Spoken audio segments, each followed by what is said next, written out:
There's no checklist. There is a checklist. It's you. There's one thing on the checklist. You. That's it. Your life is a living sacrifice. That's it.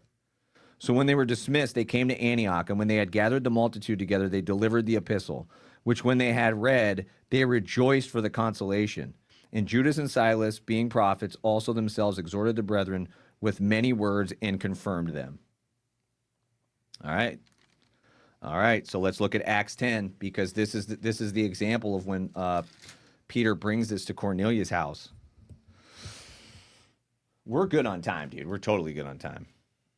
We're in Acts 10 right now, starting in verse 1. There was a certain man in Caesarea called Cornelius, a centurion of the band called the Italian band. Okay.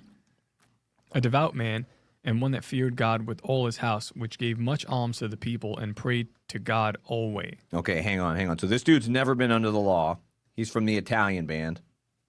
I don't know if he played bass or drums, but he was one that feared God. Remember, we keep coming back to this? And it's interesting because he gave much alms to the people and prayed. Remember we talked about all the law hangs on this. Love God with all your heart, mind, soul, and strength, and love your neighbor as yourself. He's got it wrapped up right here. He fears God. He prays to God. So it's God with all his heart, mind, soul, and strength. And he's giving alms to poor people. He's giving money and helping. Mm-hmm. So he loves his neighbor as himself. He saw in a vision, evidently about the 9th hour of the day, an angel of God coming to him and saying unto him, Cornelius. And when he looked on him, he was afraid and said, What is it, Lord? And he said unto him, Your prayers and your alms are come up for a memorial before God. He didn't say the fact that you don't eat pig has come up before God. Do you see what I'm saying? Right. He didn't say, like, hey, man, the way you follow the law, God has really recognized that. They said, no, man. You know how you guys watch TV shows? Well, in the spirit realm, we like watch the earth realm. Like we've been watching you guys, and this stuff that you've been doing, it got God's attention, man. Like we like your style, man. So listen, I want to talk to you about something. Now send men to Joppa and call for one Simon, whose surname is Peter. This is where the whole story comes from that Peter references. He says, hey, man, the Gentiles got it the same way we got it. This is what he's referencing. He lodges with one Simon, a tanner. So Peter was living with another guy named Simon, who was a tanner, whose house is by the seaside. He shall tell you what you ought to do. That's not like fake tanner that the chicks use. That's like the skinning, like a tanner of hides. And when the angel which spoke unto Cornelius was departed, he called 2 of his household servants and a devout soldier of them that waited on him continually. Which to me, this is wild, dude. This guy's a big shot. He's making himself like pretty vulnerable.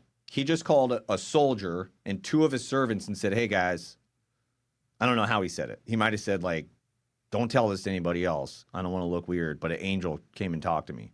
Mm-hmm. But he makes himself very vulnerable. I think that's a cool thing about this dude, Cornelius.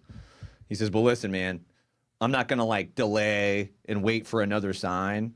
Like, I'm not going to have delayed obedience because that's not really obedience. I'm just going to be obedient. He told me to send for this guy. I know it sounds crazy.